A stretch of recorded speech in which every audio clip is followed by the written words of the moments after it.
Romanos capítulo 8, do verso 28 até o verso 30, dando sequência à nossa série de mensagens nessa carta do apóstolo Paulo.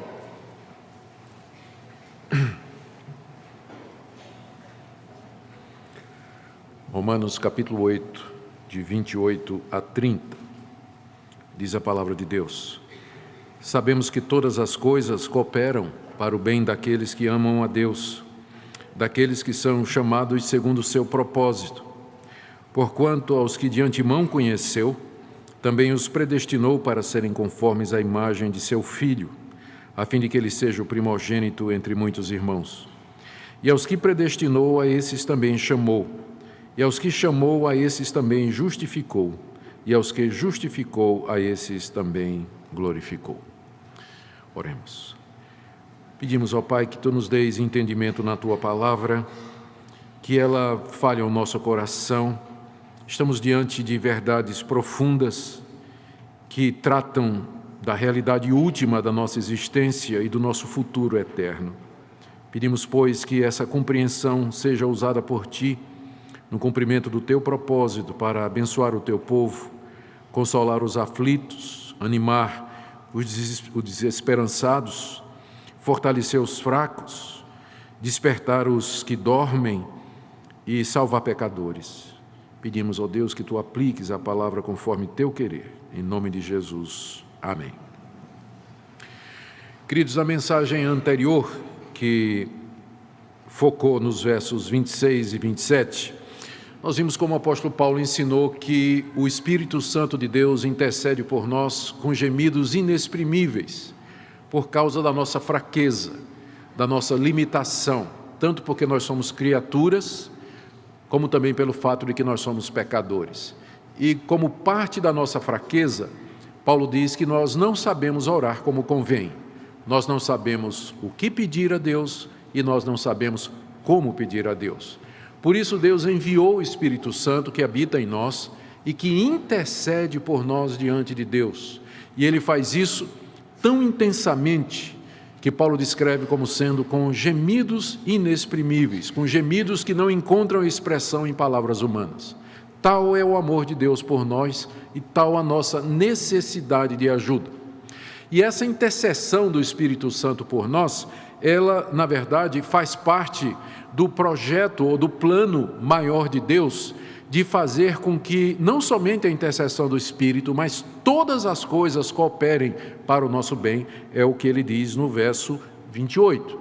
No verso 26 e 27, o Espírito Santo intercede por nós. Do 28 em diante, Paulo diz que essa intercessão faz parte do plano de Deus, que é nos fazer o bem, fazer com que tudo trabalhe em conjunto, promovendo o bem daqueles que amam a Deus, e que isso é alguma coisa que Deus traçou desde a eternidade e que haverá de consumar no final dos tempos, no final da história desse mundo, como nós a compreendemos. Hoje à noite, então, eu queria focar em 3 pontos que estão aqui no verso 28 e que são explicados em 29 e 30. Primeiro, o que é esse bem que o apóstolo Paulo menciona aqui? Todas as coisas cooperam para o bem. Segundo, de que maneira estas coisas cooperam para o bem? De que forma Deus faz com que tudo coopere para o bem? E terceiro, quem são estas pessoas a que Paulo se refere dizendo que todas as coisas cooperam para o bem daqueles que amam a Deus? Ou seja, isso só acontece para aqueles que amam a Deus. Então, quem são estes que amam a Deus? Como nós podemos identificá-los e, na verdade, posso eu me identificar como sendo um desses? E quais são os critérios para isso? Qual é a descrição que Paulo dá aqui dessas pessoas que são alvo dessa ação maravilhosa de Deus? E no final, farei uma aplicação com o objetivo de encorajar os irmãos e que nós tenhamos graça e misericórdia para enfrentar a semana que começa hoje. Muito bem, em primeiro lugar, o que é esse bem a que Paulo se refere aqui no verso 28, quando ele diz que todas as coisas cooperam para o bem dos que amam a Deus? Que bem é esse? Bem, vou começar dizendo o que não é. Paulo aqui não está falando de um final feliz. Às vezes as pessoas leem essa passagem e vem imediatamente na cabeça aquela ideia de que Todas as coisas, as certas e as erradas, as boas e as ruins, vão cooperar para o meu bem. Bem aqui entendido como um final feliz, e todos foram felizes para sempre. Mas não é disso que Paulo está falando aqui, porque nós sabemos que muitos servos de Deus, eles não tiveram um final feliz. Pergunta a João Batista, pergunte ao apóstolo Paulo como é que a história deles terminou. Não foi um final feliz. Então, nem sempre os que amam a Deus aqui nesse mundo, eles têm o privilégio de experimentar os confortos que essa vida oferece, coisas boas, coisas gostosas e um final maravilhoso. O bem aqui é outra coisa. O bem aqui deve ser entendido à luz do contexto como sendo a conformidade nossa com Jesus Cristo. Veja que no verso 28, depois de dizer que todas as coisas cooperam para o bem daqueles que amam a Deus, ele diz, porque Deus, na eternidade, nos conheceu e nos predestinou para sermos conformes à imagem do seu Filho Jesus. Ou seja, o bem a que Paulo se refere no verso 28 é sermos conformes Jesus Cristo é sermos como Jesus Cristo é. É isso que Paulo coloca como sendo o bem supremo dessa vida, superior a todos os tesouros, superior a todas as posses, a todos os prazeres que porventura nós possamos ter aqui nessa vida. É isso, ou é com esse alvo que Deus trabalha, fazendo com que tudo coopere para que ele seja alcançado. O bem aqui é ser parecido, é ser semelhante a Jesus Cristo. O Senhor Jesus ressuscitou dos mortos com um corpo imortal, um corpo glorificado, um corpo perfeito.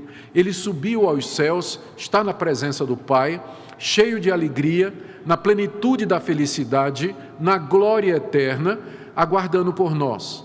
O maior bem que Deus pode dar a uma pessoa é fazer com que essa pessoa seja como Cristo é. É esse o bem aqui.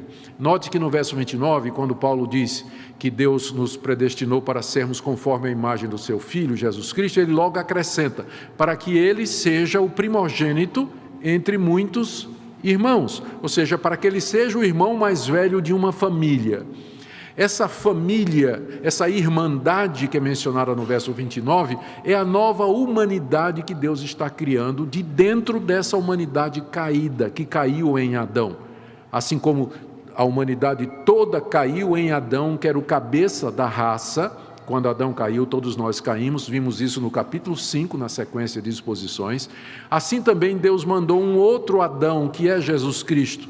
E unido a ele, Deus está trazendo uma nova raça, uma nova humanidade. Então, ser igual a Cristo, ser como Cristo é o bem maior, é o destino último e final que Deus tem para aqueles que o amam. Esse é o bem que é referido aqui.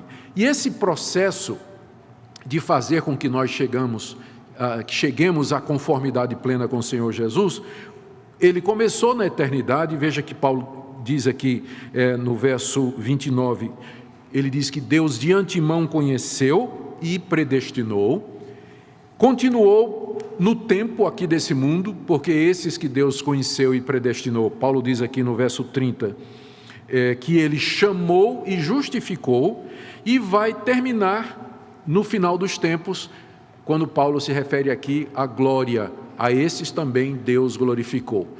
Então, Deus faz com que todas as coisas cooperem para o bem daqueles que o amam. O bem é que eles sejam iguais ao seu Filho Jesus Cristo. E Deus começou a fazer isso, planejar e executar isso lá na eternidade, quando Ele conheceu estas pessoas, quando Ele predestinou essas pessoas, quando Ele no tempo e no espaço chamou essas pessoas, justificou essas pessoas e finalmente haverá de glorificá-las, que é esse objetivo maior. Se vocês querem entender, se nós queremos entender o que é que esse bem representa, talvez quem melhor possa explicar é o apóstolo Paulo mesmo, né? Porque no capítulo 8, de 18 a 25, pelo menos 3 vezes ele menciona o que é esse bem. No verso 18 ele diz assim: eu tenho por certo que os sofrimentos desse tempo presente não podem ser comparados com a glória a ser revelada em nós.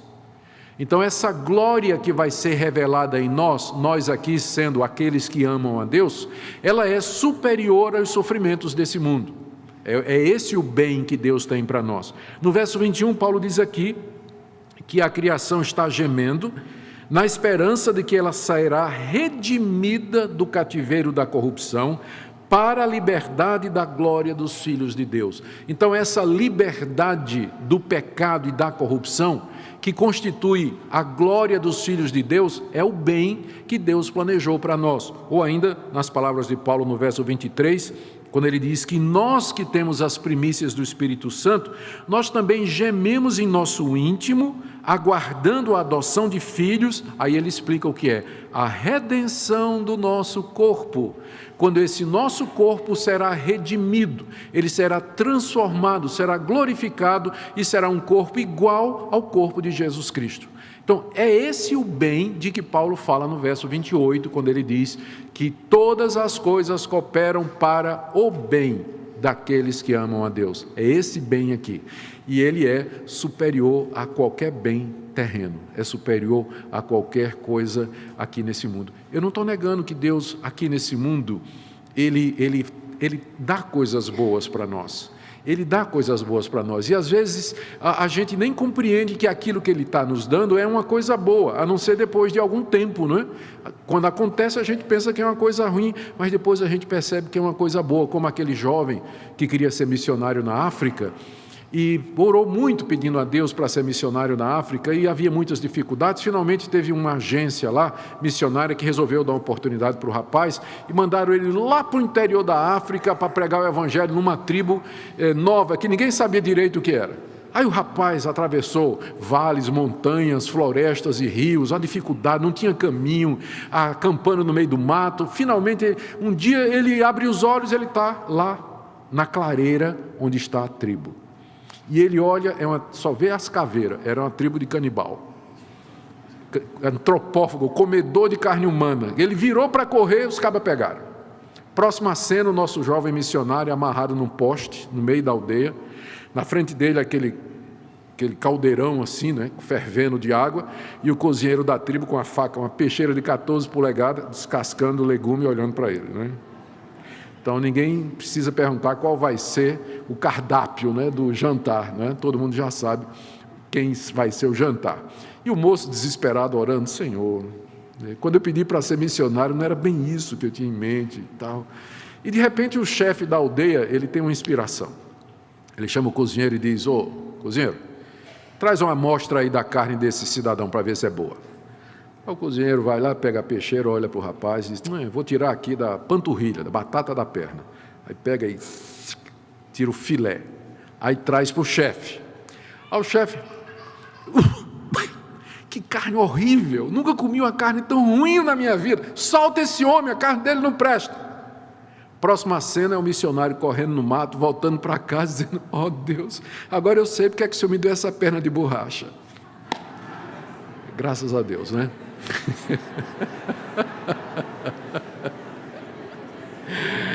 Vocês estão devagar hoje à noite, né? Não estão. O processador está... A mocidade do Rio, porque eles ouviram isso no culto das 5 horas. Todas as coisas cooperam para o bem, mesmo que quando elas acontecem, no momento não parece o bem, mas aí lá na frente a gente sabe que Deus, na verdade, estava fazendo o bem para nós. Então, eu não estou negando que Deus faça isso, que Ele usa as circunstâncias que no momento não parecem boas para promover o nosso bem aqui nesse mundo. Mas o que eu estou dizendo é que Paulo aqui está falando de um bem superior. Ele está falando de sermos conformes à imagem do seu Filho Jesus Cristo, que é o bem supremo mais do que a preservação da própria vida. Então, esse é meu primeiro ponto. O bem a que Paulo se refere aqui é a conformidade com Cristo Jesus na glória eterna, processo que começa aqui nesse mundo. Segundo ponto é a maneira pela qual Deus age para que esse bem seja alcançado. Paulo diz que Deus faz, poderia ser traduzido assim, que todas as coisas cooperem ou trabalhem em conjunto para esse bem. Deus age através de todas as coisas para promover esse alvo que Ele tem na vida dos seus filhos. E que coisas são essas que Deus usa?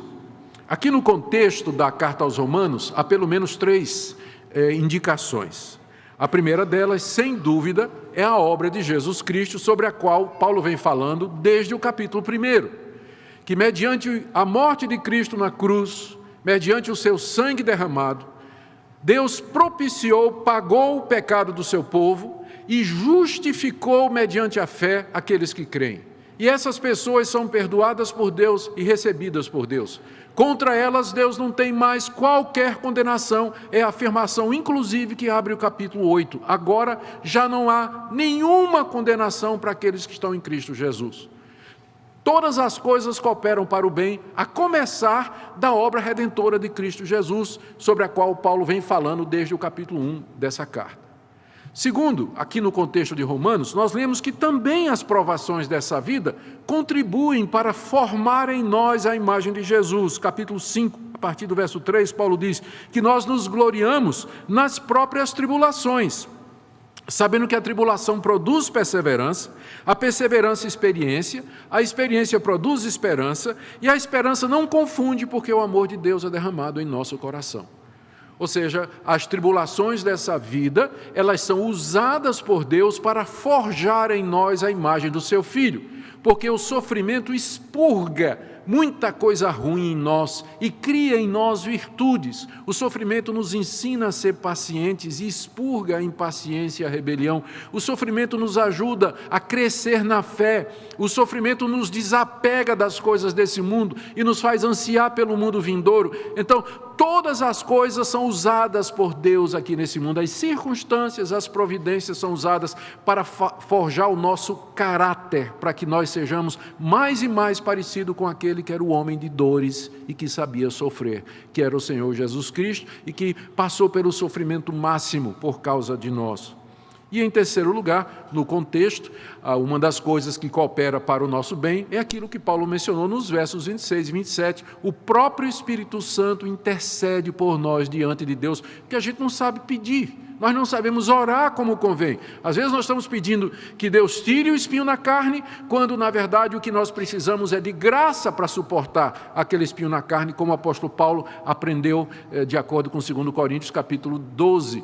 Então não sabemos orar como convém, mas o Espírito intercede por nós, pedindo aquelas coisas a Deus em nosso favor que contribuam para o nosso bem. Enquanto você está orando, de repente, não é? Você está no meio de uma tribulação e você está pedindo a Deus que Deus lhe livre daquela tribulação, o Espírito Santo está intercedendo, não para que você seja livre da tribulação, mas para que Deus Pai conceda a você graça suficiente para você suportar. Então, tudo colabora para o nosso bem. Deus faz com que todas as coisas, a intercessão do Espírito, a obra de Cristo, as circunstâncias e a providência dele aqui nesse mundo, tudo isso coopera para que nós sejamos semelhantes a Cristo, começando aqui nesse mundo e terminando na glória com a ressurreição. Esse é o grande plano de Deus. Esse é o propósito dele para a sua vida e para a minha. E em nome desse propósito, Deus pode tirar coisas de você, Deus pode permitir que você sofra, Deus pode permitir que você passe por durezas e aflições aqui nesse mundo, porque ele tem como objetivo alcançar em nós esse bem. Agora, o nosso terceiro ponto. Primeiro, o que é o bem, já vimos. Segundo, como Deus age para que esse bem seja obtido, nós já vimos, usando todas as coisas, a sua providência, o sofrimento, a obra de Cristo, a intercessão do Espírito. E terceiro ponto aqui, é que Deus faz isso somente em favor daqueles que o amam, que é a palavra de Paulo, no verso 28. Sabemos que todas as coisas cooperam para o bem, não da humanidade toda, mas somente daqueles que o amam. Deus faz com que todas as coisas cooperem para o bem daqueles que o amam, não para a humanidade toda. Há um sentido em que Deus abençoa toda a humanidade. Deus faz com que o seu sol, quando sai, brilhe na casa de justos e injustos. A chuva, quando cai, ela irriga a fazenda do ímpio e do justo. As bênçãos de Deus estão em todo lugar. Mas não é disso que Paulo está falando. Paulo está falando desse bem aqui, dessa graça aqui, desse favor aqui, que é sermos iguais a Jesus Cristo. Isso Deus faz somente para aqueles que o amam. É a distinção que a gente faz entre graça comum, que é o favor de Deus que é dado a toda a humanidade, indistintamente, e a graça salvadora de Deus que é estendida somente aos que são seus. Veja quem são esses então, como Paulo os descreve aqui. Paulo os descreve, depois de dizer no verso 28, se referir a eles como sendo aqueles que amam a Deus, a partir do verso 29, ele se refere a essas pessoas como aqueles que são amados por Deus. Elas amam a Deus, verso 28, porque foram primeiro amadas por Deus, versos 29 e 30. Veja, são 5 coisas que Paulo diz aqui, 5 pontos que ele diz aqui, de como Deus amou essas pessoas e como resultado essas pessoas passaram a amar a Deus. Paulo se refere a elas, primeiro, como sendo aquelas que Deus de antemão conheceu. Verso 29. Porquanto aos que de antemão conheceu, aí ele vai dizer, a esses Deus predestinou, a esses Deus chamou, a esses Deus justificou e a esses Deus glorificou, que é o bem maior, o bem final. Então está aqui toda uma sequência de 5 atitudes de Deus que identificam aqueles que Ele ama e que, como resultado, o amam também. Então vamos ver cada uma dessas atitudes de Deus que Paulo descreve aqui. A primeira é que Paulo diz que Deus de antemão conheceu estas pessoas. A interpretação mais popular dessa passagem é que Deus lá na eternidade, Ele anteviu, Deus previu na sua onisciência quais seriam aquelas pessoas de entre a humanidade que tomariam uma decisão voluntária de aceitar o Evangelho e aceitar a Jesus e ser salvos. Então Deus previu, na presciência dele, Deus viu antes e Deus disse, bom, aqueles que vão aceitar Jesus de livre e espontânea vontade, esses então eu vou predestinar para serem o meu povo e eu vou fazer com que tudo colabore para o bem deles. Mas essa interpretação, ela não se sustenta, porque conhecer, tanto no Antigo Testamento como no Novo, é mais do que simplesmente tomar conhecimento dos atos ou das escolhas de pessoas. Há esse verbo conhecer, ou o conceito de conhecer, tanto no Antigo como no Novo Testamento, envolve um relacionamento íntimo, é um conhecimento pessoal de pessoas e não da decisão delas. Deixe-me dar para vocês alguns exemplos. No Antigo Testamento, por exemplo, abra aí em Gênesis capítulo 18, no verso 19, quando Deus está falando a Abraão, naquela ocasião em que ele desceu para destruir Sodoma e Gomorra,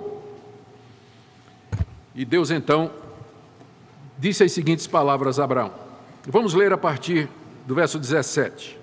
Gênesis 18, 17. É importante que você acompanhe, porque essa é uma dúvida que muitas pessoas têm. Quando elas ouvem falar da presciência de Deus, elas pensam que é Deus anteviu ou Deus viu quem haveria de acreditar ou de se converter, não é? Então, eu estou tentando mostrar que a ideia de conhecer na Bíblia é mais do que ter um conhecimento intelectual antecipado das atitudes de alguém.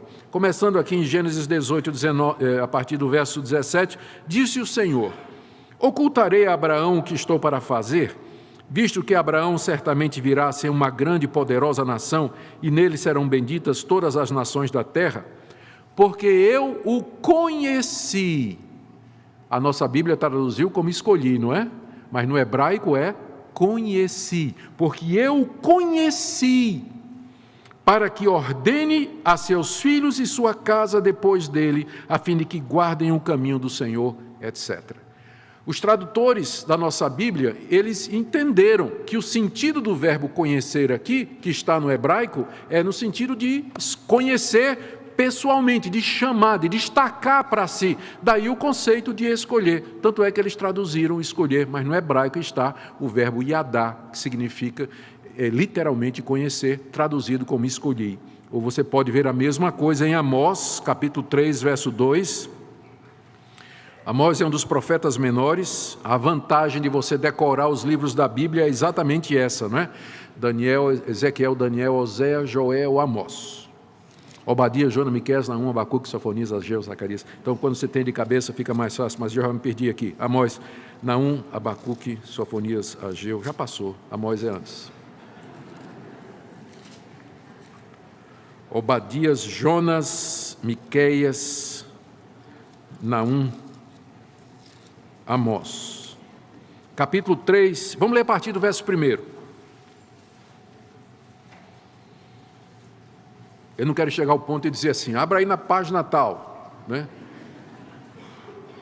Então, é bom a gente decorar a sequência do...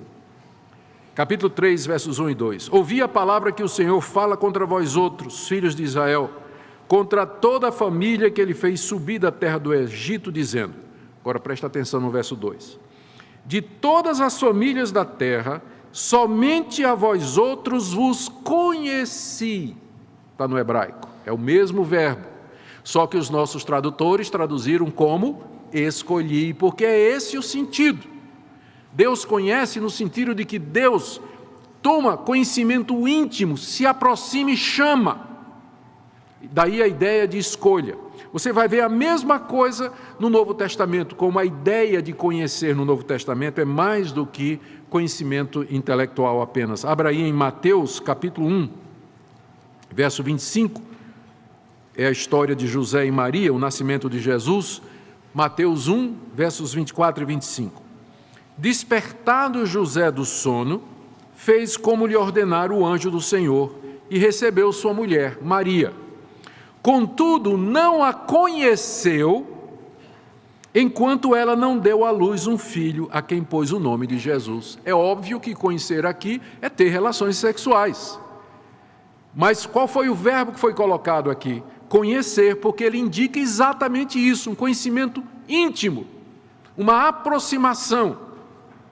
Daí, na hora, em vez de dizer assim, e José não teve relações com Maria, antes dela dar à luz o filho Jesus Cristo, então Mateus disse assim, José não conheceu Maria, quer dizer, conhecer como esposa, não é? Ou seja, ter relacionamento sexual íntimo com ela.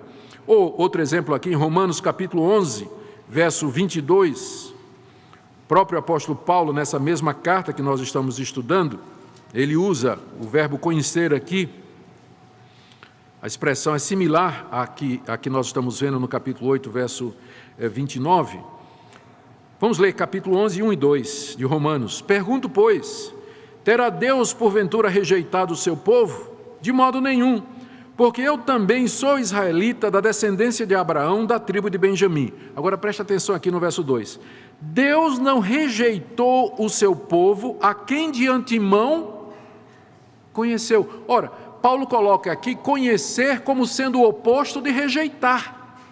O que é o oposto de rejeitar? Aceitar, querer, amar, obter, preservar. Então, é óbvio que a palavra conhecer, como ela é usada tanto no hebraico quanto no grego, tem um sentido muito além de simplesmente tomar conhecimento intelectualmente, mas tem a ideia de experiência, contato, intimidade. E é nesse sentido, então, que eu estou dizendo a vocês que Paulo está usando o verbo aqui, voltando agora em Romanos capítulo 8, verso 28, verso 29, quando ele diz assim, portanto, os que de antemão conheceu, ou seja, aquelas pessoas que desde a eternidade Deus escolheu, porque amou, porque quis. É um conhecimento íntimo, não é simplesmente que Deus assim soube que um dia elas existiriam e tomariam uma decisão por Jesus Cristo. Tanto é que a nova tradução na linguagem de hoje, que é uma das versões populares que tem hoje da Bíblia, ela já traduz essa passagem como sendo escolhidos. Ela já traz escolhidos. Os que de antemão escolheu. Porque essa é a ideia do verbo conhecer aqui. É a escolha soberana de Deus. Não tem nada de presciência do tipo assim, Deus anteviu. Ah, pastor, mas a palavra presciência não aparece na Bíblia. Aparece, por exemplo, em Atos, se quiser ver. Vamos ver aqui, Atos capítulo 2, verso 23. Quando o apóstolo Paulo diz assim, vamos ler do verso 22. Varões israelitas, atendei a estas palavras. Jesus o Nazareno, varão aprovado por Deus diante de vós, com milagres, prodígios e sinais, os quais o próprio Deus realizou por intermédio dele entre vós, como vós mesmos sabeis. Aí ele diz, sendo este Jesus entregue a vocês, para que vocês o matassem, pelo determinado desígnio e presciência de Deus, vós o matastes, crucificando por mãos de iníquos. Aqui está muito claro que o desígnio, que é o propósito, a intenção, e a presciência de Deus são uma e a mesma coisa.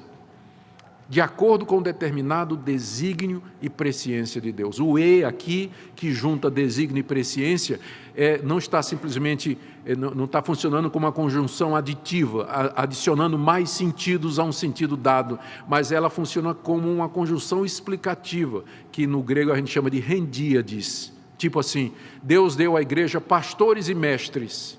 Não são duas coisas diferentes.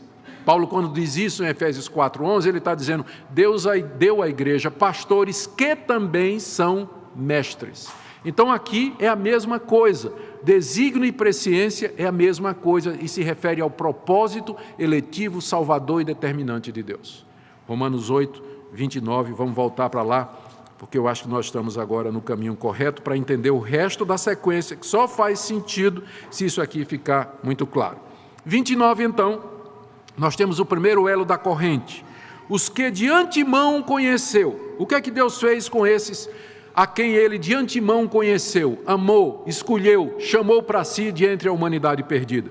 Paulo diz aqui que a estes Deus predestinou, é o segundo elo, é a segunda etapa, a segunda atitude. Deus os predestinou para serem conformes à imagem de seu Filho, a fim de que ele seja o primogênito entre muitos irmãos. Predestinar não é difícil você entender o significado, o nome fala por si, é você dar um destino antecipado a alguém. Na eternidade, antes que houvéssemos nascido, antes de Deus haver criado o mundo, Ele predestinou estes que Ele escolheu, estes que Ele conheceu e amou, Ele os predestinou para serem conformes à imagem do seu Filho, Jesus Cristo, para que eles fossem iguais a Jesus Cristo, para que Cristo fosse o primogênito entre muitos irmãos. E aqui você tem a resposta para aquela objeção que geralmente as pessoas levantam, tipo assim, ele ouviu falar de eleição, predestinação, elas já vão dizendo, isso não é coisa de Deus. Por quê? Não, porque se a pessoa sabe que ela está predestinada, que ela está eleita, ela vai afrouxar. Ela vai viver de qualquer maneira, porque ela não foi predestinada. Se ela foi predestinada, ela vai ser salva. Então, ela pode viver de qualquer jeito, de qualquer maneira, viver no pecado, ir para farra, para balada, para droga, pornografia, o que for, ir para a cama com o namorado, né? Foi predestinado por Deus, vai ser salvo de qualquer maneira. Alto lá. Você não está entendendo nada de predestinação. Toda vez que a Bíblia fala de eleição e predestinação, diz com que propósito Deus nos elegeu e predestinou para sermos iguais a Jesus Cristo. Se você não é ao menos parecido com Ele, se as suas atitudes não são as atitudes de Jesus Cristo, qual é a certeza que você pode ter de que você foi eleito? E que você faz parte desses que Deus amou e conheceu antes da fundação do mundo? Porque Ele conheceu essas pessoas e as predestinou para serem iguais a Jesus Cristo. Se não há nada de Cristo na sua vida, então qual é o sinal, qual é a evidência de que você está no meio desse povo? Nenhuma. Então, gente do tipo assim, não, eu estou eleito, estou predestinado, e vive na baderna, ele está predestinado para outra coisa, mas não para ser conforme a imagem do Filho de Deus. Porque a predestinação é para isso, e Deus começa a realizar esse propósito aqui nesse mundo. À medida que Ele nos ensina a rejeitar o pecado, a desobediência e a incredulidade, e a viver uma vida reta e santa diante dEle. É claro que isso é um processo que vai terminar na glória, mas ele começa aqui agora. A predestinação é para isso, para Deus ter um povo santo, e não pessoas que professam o nome de Deus, mas negam com suas atitudes e com suas ações no dia a dia. Ele nos predestinou, é a segunda parte, né? Primeiro, Ele conheceu de antemão, já vimos o que é que isso significa. Depois, Ele predestinou, isso aqui está na eternidade. E agora, esses que Deus conheceu e predestinou, verso 30, a esses Ele também chamou. Verso 30, os que predestinou, a esses também chamou. Deus só chama a quem Ele predestinou. Os outros, eles são chamados no sentido genérico. O Evangelho é pregado ao mundo todo. Nós ouvimos aqui do esforço missionário dessa igreja e dos missionários que são sustentados por ela. Esses missionários vão a todas as nações e a todos os povos, chamar essas nações a que creiam em Jesus Cristo e se arrependam dos seus pecados. Então, esse chamado é um chamado que pode ser resistido, e tem sido resistido. Não poucas vezes esses missionários são expulsos, são apedrejados, Nas grandes cidades, os pregadores também são rejeitados. O próprio apóstolo Paulo vivia apanhando de cidade em cidade, era apedrejado, escorraçado pelos seus contemporâneos. Então existe um chamado geral que é feito pela pregação do Evangelho para o ouvido externo, que todos ouvem, todos escutam. E quem quiser pode rejeitar isso aí. Mas esse chamado aqui que Paulo está falando é um chamado no ouvido interno do coração e que é feito somente naqueles que Deus amou, escolheu e predestinou. E esse é um chamado irresistível. Quando Deus chama no coração, lá dentro a pessoa vem. Mas ela vem, mas vem ligeirinho. Vem, pergunta a Saulo de Tarso, o caminho de Damasco, mas vem rápido, muda a vida da pessoa. Quebra as resistências, convence, ilumina, move o coração, dispõe a vontade, quebra a rejeição e a pessoa se curva diante de Deus voluntariamente. Deus faz isso de tal maneira que Ele atrai, Ele convence, Ele persuade a pessoa de tal forma que a pessoa voluntariamente ela vem. Ela não vem contra a vontade dela, mas ela vem porque ela quer, mas ela só vem porque quer, porque ela escutou o chamado de Deus lá no coração, e Deus só chama aqueles que Ele predestinou. Dessa forma, tem um chamado geral para o ouvido externo, que é para o mundo todo, e quanto mais gente a gente pregar, melhor, porque a gente não sabe quem são os eleitos de Deus, mas através da pregação externa, Deus vai chamar no coração, e esses virão. E Paulo continua, olha, e esses a que Deus chamou, eu estou no verso 30 ainda, a esses também Deus justificou, ou seja, Deus perdoou os seus pecados, Deus os recebeu como seus, Deus não tem mais nada contra ele, rasgou todo o escrito de dívida que era contra eles, a conta deles não somente está zerada, mas está no positivo, né? Porque tem os méritos de Jesus Cristo que foram depositados na conta dele. Ou seja, Deus conheceu, predestinou, no tempo certo, pela pregação do Evangelho, chama de maneira irresistível e justifica, perdoa. Diz, não há mais condenação para você, você é meu. Você é irmão do Senhor Jesus Cristo. E, finalmente, o quinto elo dessa corrente inquebrantável, a esses Deus glorificou. A glorificação é aquilo que vai acontecer no final, e que é aquilo que Paulo já antecipou aqui. Ele chamou da glória, a revelação da glória dos filhos de Deus, a liberdade da glória dos filhos de Deus. Ele chama de a redenção do nosso corpo, ele chama do bem, que é a vinda de Cristo Jesus, quando Ele vier em glória para terminar o tempo desse mundo como nós o conhecemos. Ele virá para juízo dos ímpios, para a salvação do seu povo. Os vivos serão transformados, 1 Coríntios 15, e os mortos em Cristo serão ressurretos com um corpo igual ao de Cristo. E aí se completará o plano da redenção, é a glória. Isso ainda é futuro. Deus me conheceu na eternidade. Ele me predestinou na eternidade. Ele me chamou, é no meu passado histórico. Ele me justificou no meu passado histórico. Mas a glorificação ainda está no futuro. Mas ela é tão segura que Paulo fala dela como sendo também no passado. Aos que conheceu, predestinou, chamou, justificou e glorificou, quando nem aconteceu ainda. Mas é que é tão certo que Paulo já fala como sendo alguma coisa consumada. Por quê? Porque a salvação do começo ao fim é obra de Deus. Paulo não teria dito assim, e glorificou, se você pudesse perder a salvação.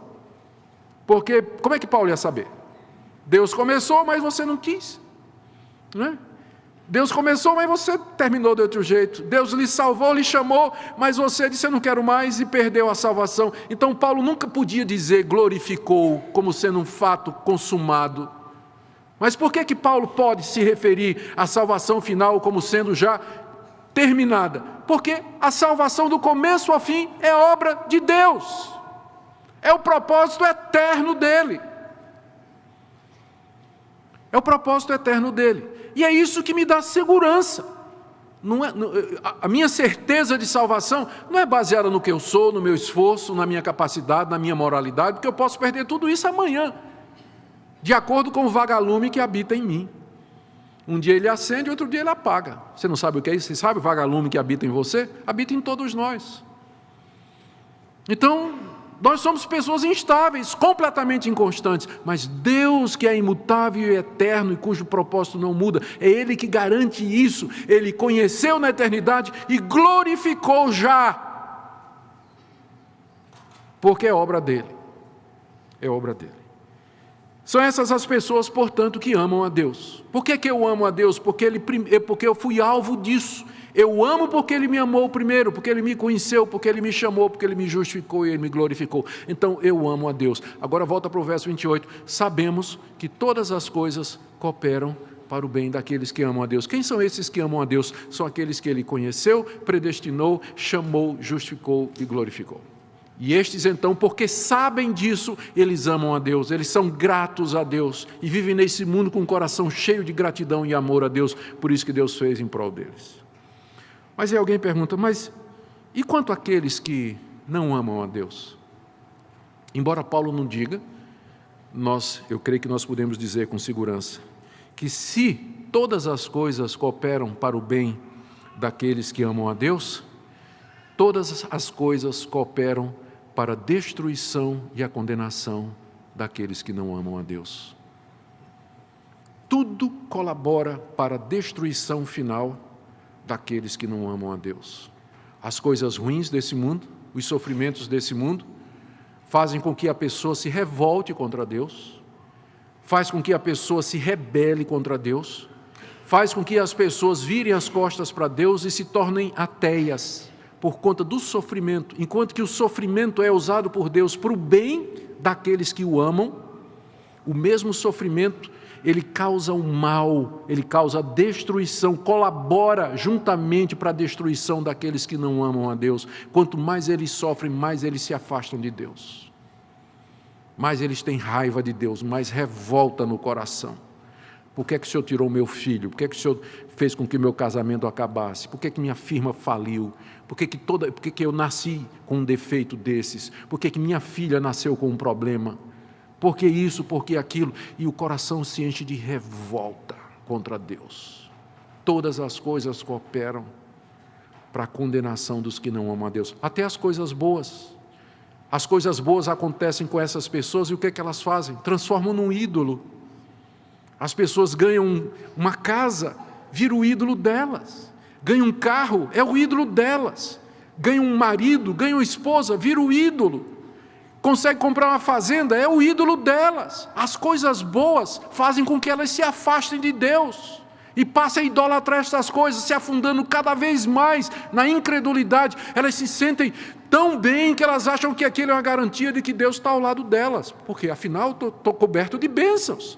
Tudo dá certo da minha vida, minha empresa está prosperando, meu comércio está prosperando, Deus só pode gostar de mim. E a pessoa mais e mais vira as costas para Deus e adora aquele ídolo. Todas as coisas boas cooperam para a destruição dele, porque as pessoas se sentem seguras e se afastam de Deus. Até o Evangelho, o mesmo Evangelho que Deus usa para chamar os seus eleitos, é o mesmo Evangelho que vai fazer com que as pessoas tapem o ouvido, se revoltem contra Deus, se encham de incredulidade, critiquem, digam eu não quero isso, essa fábula, essa mentira. Como Paulo diz na segunda carta aos Coríntios, o Evangelho é cheiro de vida para a vida nos que se salvam, mas é cheiro de morte para a morte nos que se perdem. Todas as coisas cooperam para a condenação daqueles que não amam a Deus. Que verdade terrível e solene nessa noite. Por isso eu quero terminar aqui, meus queridos, dizendo, verso 28, Paulo mencionou, que nós sabemos que todas as coisas cooperam para o bem dos que amam a Deus. E o conhecimento desse fato nos deveria encher de gratidão, de esperança e de conforto.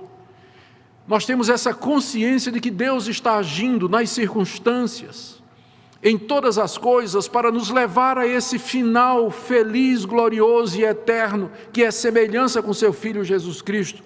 Por isso pode me faltar o que for, pode me faltar integridade física, saúde, pode me faltar recursos financeiros, pode me faltar amigos, pode me faltar qualquer uma daquelas condições básicas para a vida, mas eu sei que Deus está, todas estas coisas são instrumentos de Deus para o bem maior, essa glória que vai ser revelada e diante da qual os sofrimentos desse mundo não podem nem se comparar, não são nada, diante da glória que Deus está preparando para mim. Quem tem consciência disso, vive melhor.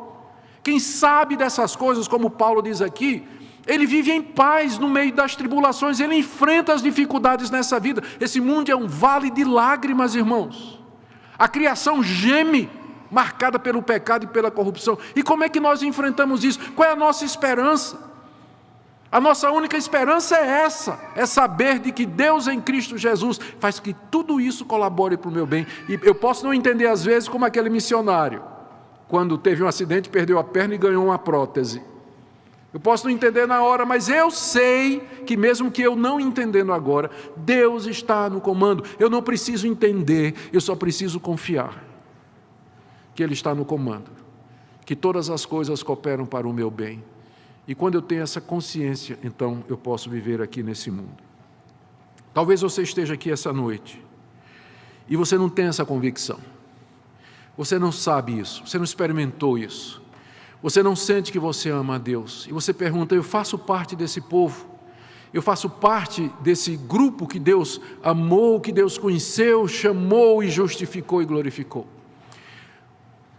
O local onde você vai encontrar a resposta não é olhando para dentro do seu coração, mas a resposta está na cruz. É para lá que você deve olhar. Olhe para o Senhor Jesus pendurado na cruz.